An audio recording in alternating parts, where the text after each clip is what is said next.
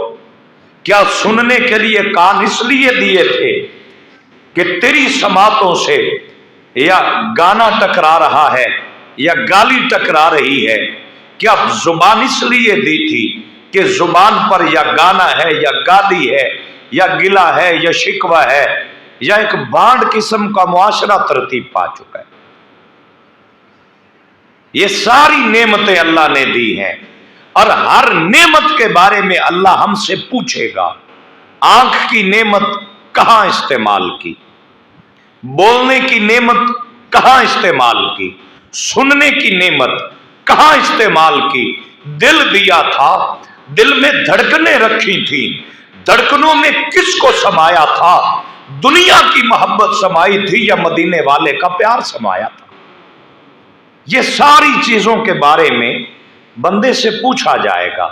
اس دن کوئی ڈرامے بازی اللہ کی بارگاہ میں بندے کی نہیں چلے گی، کیونکہ اس دن اللہ ہماری زبانوں پر تالا لگا دے گا، مہر لگا دے گا. الیوم نختم علی افواہہم، اللہ فرماتا ہے میں تمہارے اس دن منہ، تمہاری زبانوں کو تو بند کر دوں گا. وتکلمنا ایدیہم، ہاتھ بولیں گے. وتشہد ارجلہم، پاؤں بولیں گے. جس زبان سے ہم لوگوں کو دھوکہ دیتے رہے، لوگوں کی پگڑیاں اچھالتے رہے، جس زبان سے ہم خاندانوں کے اتفاق اور اتحاد کو پارا پارا کرتے رہے، جن زبانوں سے ہم جڑے ہوں کو توڑنے پہ لگے رہے، جن زبانوں سے ہم نے اپنوں کو بھی بیگانہ کر دیا، یہ زبان قیامت کے دن خاموش ہو جائے گی. ہاتھ بولیں گے، پاؤں بولیں گے اور جسم کے اعضاء ہمارے خلاف خود گواہی دیں گے. بندہ کہے گا تو میرا ہاتھ ہے، تو تو کبھی نہیں بولا تھا. اللہ فرمائے گا آج زبان بند کر دی گئی ہے، آج تیرے جسم کے اعضاء تیرے خلاف گواہی دیں گے. وہ لمحہ بڑا کٹھن ہوگا. میرے کریم فرماتے ہیں صلی اللہ علیہ وآلہ وسلم کہ تم سے پوچھا جائے گا عمر کہاں گزاری، جوانی کہاں گزاری. اور جن کی جوانی اللہ اور اللہ کے رسول کی فرما برداری میں گزرتی ہے وہ کتنے خوش نصیب ہوں گے. صحیح بخاری و مسلم میرے کریم آقا صلی اللہ علیہ وآلہ وسلم فرماتے ہیں کہ سبعۃ یظلھم اللہ فی ظلہ یوم لا ظل الا ظلہ، کہ 7 خوش نصیب وہ ہوں گے جنہیں حشر کے میدان میں اللہ اپنا سایہ عطا فرمائے گا. اور یہ سایہ اللہ کے عرش کا سایہ ہوگا، جہاں سورج سوا نیزے پہ ہوگا اور حسب اعمال ہم پسینوں میں ڈوبے ہوں گے. حسب اعمال، اگر گناہ کچھ کم ہوئے تو پسینہ ہمارے ٹخنوں تک ہوگا، گناہ زیادہ ہوئے تو یہی پسینہ ہمارے گھٹنوں تک آ جائے گا، گناہ اور زیادہ ہوئے تو یہی پسینہ ہماری ناف تک ہمیں گھیر لے گا، گناہ اور زیادہ ہوئے تو یہی پسینہ ہمارے حلق تک ہمیں ڈبو دے گا. حسب اعمال پسینے میں شرابور لوگ، ہر ایک کو اپنی اپنی پڑی ہوگی. اس لمحے اللہ کی بارگاہ سے صدا آئے گی کہاں ہیں وہ نوجوان جنہوں نے جوانی میرے نام لگائی تھی. یا اللہ آج کیا انعام دینا ہے؟ فرمایا وہ جوانی میں اپنی ساری خواہشوں کو میری رضا کے تابع کر گئے، اپنی خوشیاں میرے یار کی خوشیوں کے تابع کر گئے، میں اللہ ان سے اتنا راضی ہوں کہ محشر کی کڑی دھوپ میں جہاں ہر ایک کو اپنی اپنی پڑی ہے، میرا کرم انہیں صدائے محبت دے رہا ہے کہ آؤ محشر کی کڑی دھوپ میں تم کیوں جل رہے ہو؟ تمہارے رب کا عرش سائبان بن کے کھڑا ہے، تم اللہ کے عرش کے سائے کے نیچے آ جاؤ، کیونکہ تم نے جوانی اپنے رب سے وفا کرتے ہوئے گزاری۔ شاب نشا فی عبادت اللہ، وہ نوجوان جس کی جوانی اللہ کی عبادت میں گزری ہو، اس کو اللہ اپنے عرش کا سایہ عطا فرمائے گا۔ امام عادل، عادل حکمران کو بھی اللہ اپنے عرش کا سایہ عطا فرمائے گا۔ رجلان تحابا فی اللہ اجتمع علیہ وتفرق علیہ، دو لوگ ایک دوسرے کو دیکھا نہیں پر پیار کرتے ہیں، نام سنا تھا محبت ہو گئی۔ ہم نے دیکھا نہیں ہے بابا فرید کو، پیار کرتے ہیں۔ ہم نے دیکھا نہیں ہے اولیاء اللہ کو، پر پیار کرتے ہیں۔ ہم نے دیکھا نہیں حضرت صدیق اکبر کو، پر پیار تو کرتے ہیں نا۔ ہم نے دیکھا نہیں سیدنا فاروق اعظم کو، پر محبت تو کرتے ہیں۔ ہم نے دیکھا نہیں ہے مولا مرتضیٰ مشکل کشا کو، پر دل میں پیار تو ہے۔ بن دیکھے صرف تذکرہ سن کے محبت ہو گئی۔ میرے نبی فرماتے ہیں ایسے دو لوگوں کو بھی اللہ حشر کے دن اپنے عرش کا سایہ عطا فرمائے گا کہ تمہاری دوستی کسی لالچ کی بنیاد پر نہیں تھی، کسی غرض پر مبنی نہیں تھی، کسی مفاد پر نہیں تھی، کسی حرص پر نہیں تھی، تمہاری دوستی بھی میری محبت کے لیے تھی اور میری خوشی کے لیے تھی۔ تم میرے فرید سے اس لیے پیار کرتے تھے کہ میں اللہ فرید سے پیار کرتا ہوں، تم معین الدین چشتی اجمیری سے اس لیے پیار کرتے تھے کہ میں اللہ ان سے پیار کرتا تھا، تم علی حجویری سے اس لیے پیار کرتے تھے کہ میں اللہ ان سے پیار کرتا تھا، پر میں تم نے میری وجہ سے ان سے محبت کی، دیکھا نہیں، لیکن آؤ تمہاری یہ محبت تمہیں عزت یہ دے گی کہ حشر کے میدان میں جہاں ساری مخلوق نفسی نفسی کی صدا لگا رہی ہوگی، میں اللہ تمہیں اپنے عرش کا سایہ عطا فرماؤں گا۔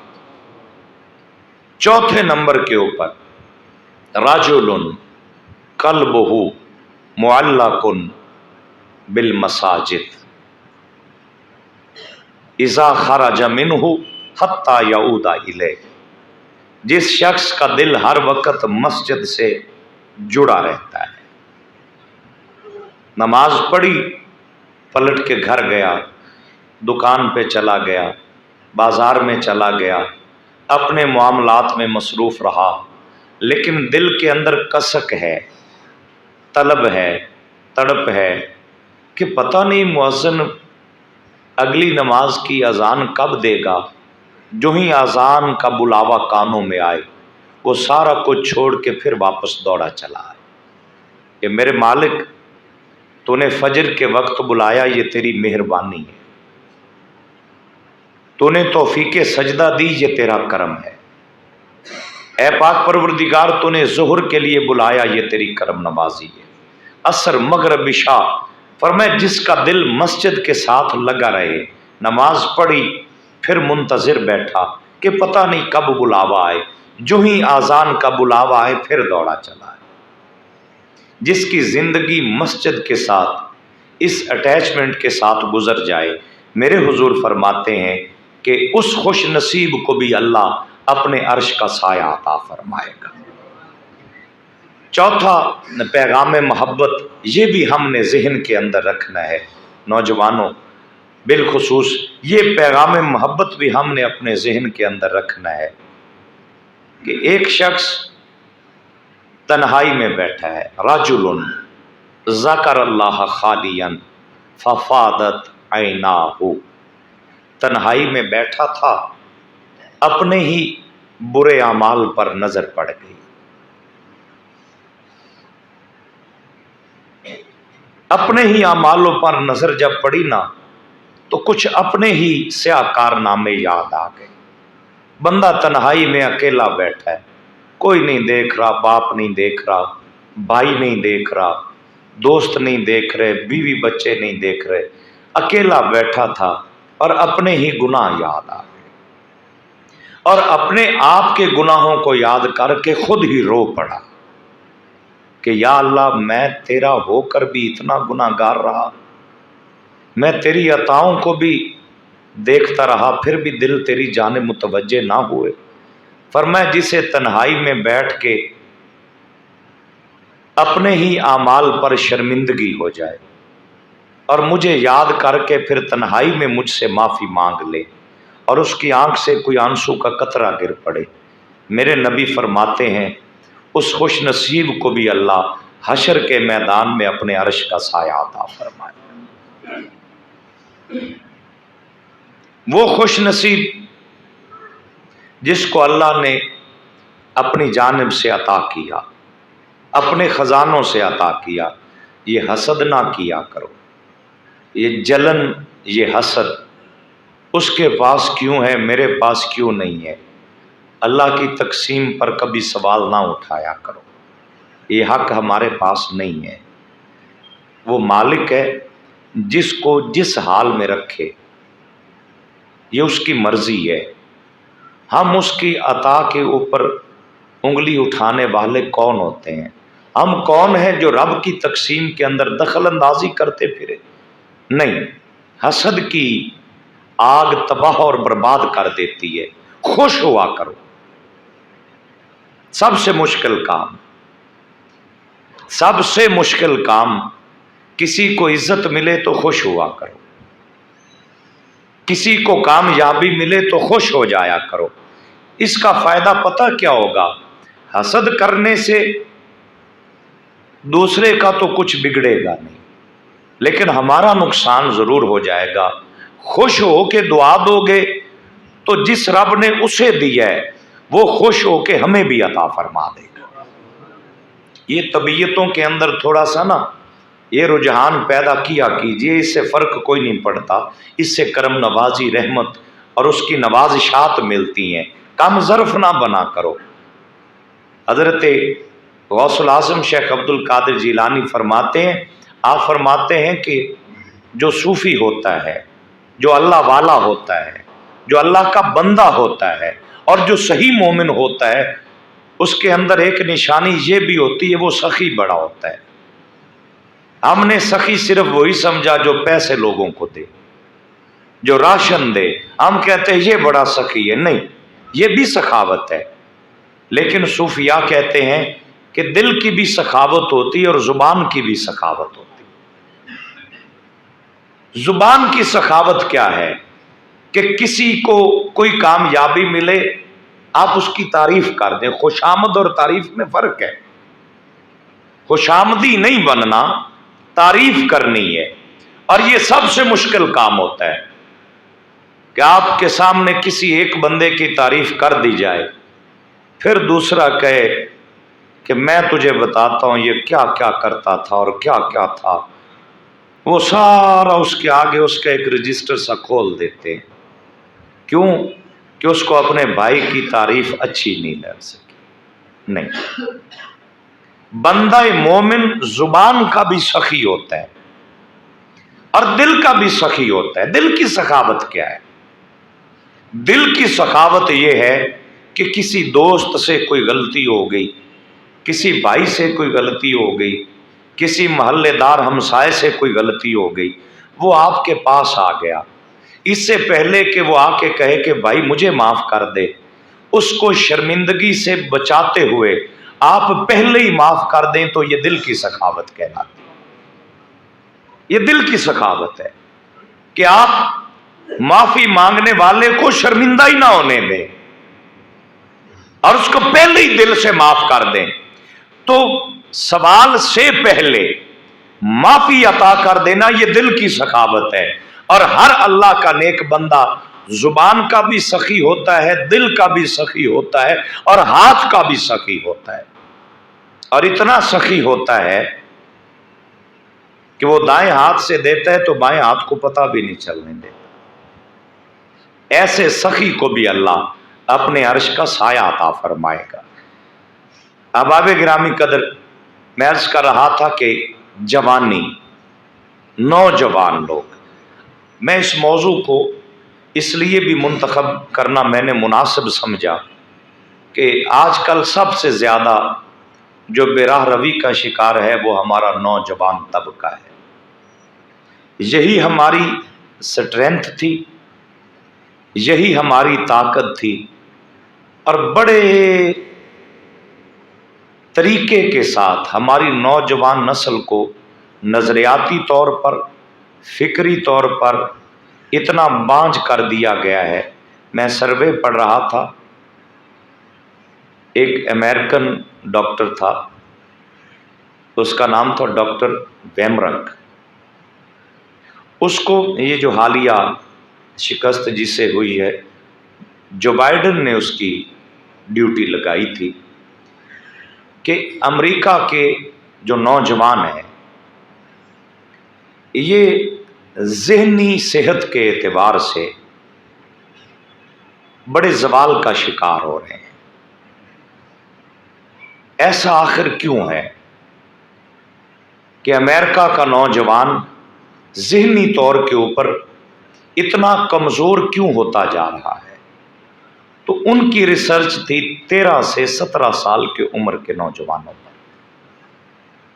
13 سے 17 سال کی عمر کے نوجوانوں پر اس نے ریسرچ کر کے جو رپورٹ پیش کی اپنی گورنمنٹ کو، اس نے کہا جی 13 سے 17 سال کے بچوں کی، نوجوانوں کی زندگی کے اندر ذہنی کمزوری، ذہنی تناؤ اور مادیت پرستی اور دنیا پرستی کی جانب ان کی توجہ، ذہنی کمزوری اس لیے ہے کہ ان میں سے 95% لوگ انٹرنیٹ کا کثرت سے استعمال کرتے ہیں۔ یعنی یہ ایک بنیادی وجہ انہوں نے بتائی، اور جرمن یونیورسٹی نے جو اس کے اوپر ریسرچ کی ہے حالیہ، انہوں نے تقریباً 1300 افراد کا انتخاب کیا اور ان کے سامنے 6 مختلف سوالات رکھے۔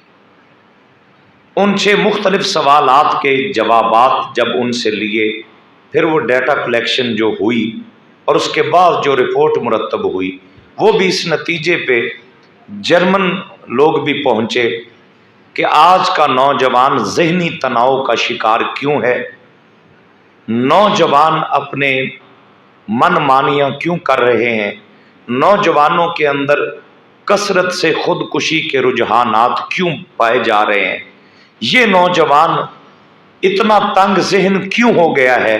ان کی ریسرچ بھی اسی نتیجے کے اوپر پہنچی کہ سوشل میڈیا کا کثرت استعمال، یہ گھر میں بیٹھے بھی دنیا سے بے خبر ہوتے ہیں، انہیں یہ احساس نہیں کہ ان کے دائیں بائیں کیا ہو رہا ہے، یہ گھر کے اندر بیٹھے بیٹھے اپنے ذہن اتنے معاف کر چکے ہیں کہ انہیں اپنے ارد گرد کے ماحول کا ہوش نہیں رہتا۔ یہی وجہ ہے کہ ان کے ذہنوں کے اوپر جو جنون سوار ہے وہ دنیا پرستی، مادیت پرستی، بے راہ روی کا صرف اس لیے ہے کہ یہ کثرت کے ساتھ سوشل میڈیا کا استعمال کرتے ہیں، اور یہ ایک ایسا ان کے ذہنوں کے اوپر جادو کر چکا ہے کہ نہ سوچ کہیں اور جاتی ہے، نہ کسی اور کام میں ان کا دل لگتا ہے۔ تو سب سے زیادہ جو الارمنگ سچویشن ہے بحیثیت ایک نوجوان قوم کے لیے، وہ یہ ہے کہ آؤ اپنے آپ کو اتنا مصروف نہ کیجیے سوشل میڈیا کے اندر کہ آپ کی ذہنی صلاحیتیں ہی مر جائیں، پھر نہ باپ کی نصیحت آپ پر اثر کرے، نہ بڑوں کی بات آپ پر اثر کرے، اور آپ اتنے دیدہ دلیر ہو جائیں کہ جو جی چاہے کرتے پھریں، اور یہ ایسی نام نہاد آزادی معاشروں کے اندر، گھر کے اندر، برادریوں کے اندر، خاندانوں کے اندر فساد، تباہی، بربادی اور قتل و غارت کا ذریعہ بنتی ہے، اور یہ بھی ایک نشے کی صورت اختیار کر چکا ہے کہ اس سے جان چھڑانا بھی اب مشکل ہے، بلکہ اب تو بڑی عمر کے لوگ ہر 5 منٹ کے بعد موبائل کو چاہے ویسے ٹائم چیک کرنے کے لیے جب تک نہ دیکھیں تو لگتا ہے کہ اس کے بغیر اب گزارا بڑوں کا نہیں رہا تو نوجوانوں کا کیا رہے گا۔ میں جو پیغام نوجوانوں عرض کرنا چاہ رہا ہوں وہ پیغام یہ ہے کہ کبھی آپ نے سوچا ہے کہ نبی پاک صلی اللہ علیہ وآلہ وسلم کی سیرت طیبہ ہمارے لیے کتنی خوبصورت پیغام دیتی ہے؟ جس جوانی کو آپ سوشل میڈیا پہ 10 گھنٹے 12 گھنٹے لگا کے گزار دیتے ہیں، چوک میں بیٹھے ہیں، چوراہوں میں بیٹھے ہیں اور ساری رات گزر رہی ہے، ساری رات جاگتے ہیں، سارا دن سوتے ہیں، یہ بھی کوئی زندگی ہے بھلا؟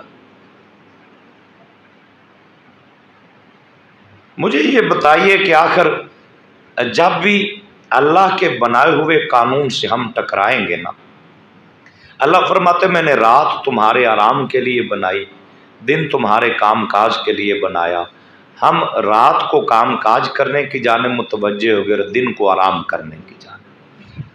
تو فطرت سے ہٹ کے جب چلنے کی کوشش کریں گے تو کہیں نہ کہیں ٹکراؤ تو پھر آئے گا طبیعتوں میں۔ جن کو ہم سب سے ترقی یافتہ کہتے ہیں وہ رات کو جلدی سوتے ہیں، جہاں سے یہ ساری ایجادات چلی ہیں وہ رات کو جلدی سوتے ہیں، صبح جلدی اٹھتے ہیں، اور جن تک پہنچی ہیں وہ ساری رات جاگتے ہیں اور صبح بھی نہیں اٹھتے۔ پھر میرے نبی کے پہل کلمہ پڑھنے والوں میں مکہ المکرمہ میں آپ صحابہ کرام کی عمریں تو دیکھیے، حضرت علی المرتضیٰ شیر خدا، حضرت جعفر طیار، حضرت طلحہ، حضرت زبیر، یہ وہ لوگ تھے جن کی عمریں 20 سال سے بھی کم تھی۔ ایج فیکٹر ہے نا، ہم تو سمجھ لیں کوئی نہیں اللہ نو راضی کرن واسطے بڑی عمر پئی ہے جی، جدو بابے بن جاواں گے ادو اللہ نو راضی بھی کر لیں گے۔ بھئی جب یہ پتہ ہی نہیں ہے کہ کب چلے جانا ہے تو پھر اتنی تاخیر کیوں ہے؟ 20 سال سے کم عمر کے سارے لوگ سیسا پلائی دیوار بن کے اپنے نبی کے ساتھ کھڑے ہو گئے، کلمہ پڑھا، ڈٹ گئے۔ نور ایمان نے ان کو طاقتور اتنا کر دیا کہ کفر کی پوری طاقت سے ٹکرانے کا حوصلہ ان کے دلوں میں آ گیا، اور نتیجہ کیا نکلا کہ یہ نوجوان، ان میں صرف حضرت سیدنا صدیق اکبر تقریباً 38 سال عمر مبارک ان کی تھی جب کلمہ پڑھا تھا، حضرت سیدنا بلال، حضرت مصعب بن عمیر، حضرت عبد الرحمن بن عوف، یہ 20 سے 25-27 سال کے نوجوان تھے، کوئی زیادہ عمریں نہیں تھی۔ تو ان لوگوں نے جوانی کی ڈائریکشن کو سیٹ کیا، ایمان کی دولت ملی، نور توحید سے ویران دلوں کی کھیتیاں جب نور آشنا ہوتی ہیں تو تب جا کر یہ اپنے نبی کے ساتھ کھڑے ہوئے اور وفا کی تاریخ رقم کر کے کہا، یا رسول اللہ وہ جوانی بھی کیسی جوانی ہے جو محمد عربی کے دین کے فروغ کے لیے کام نہ آ سکے۔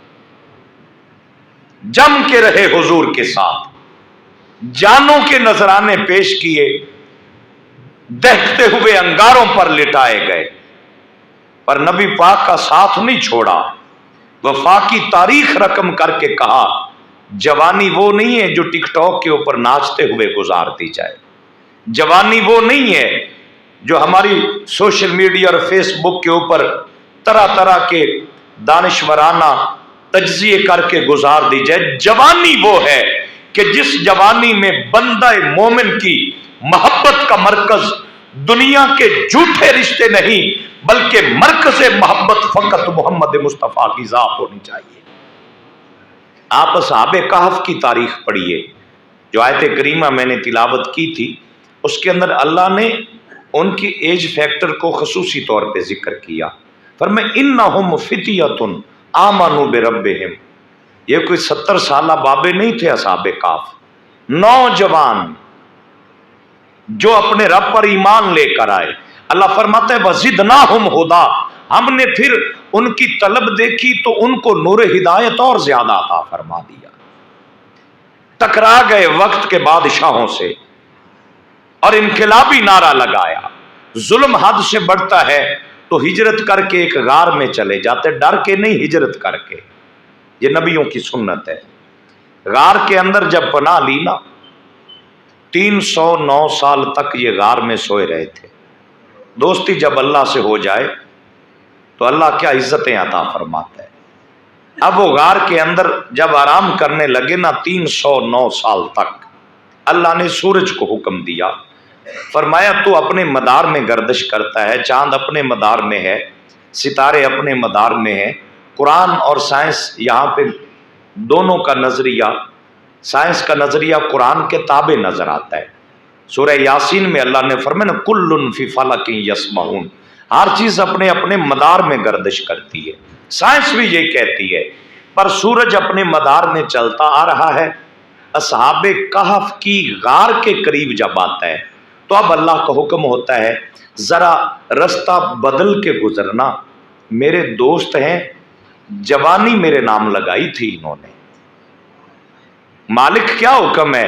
فرمایا تو اپنے رستے پہ آئے گا نا, تیری شعائیں, تیری کرنیں ان کے چہرے پہ پڑیں گی, ان کے آرام میں خلل آئے گا, ان کی آنکھ کھل جائے گی.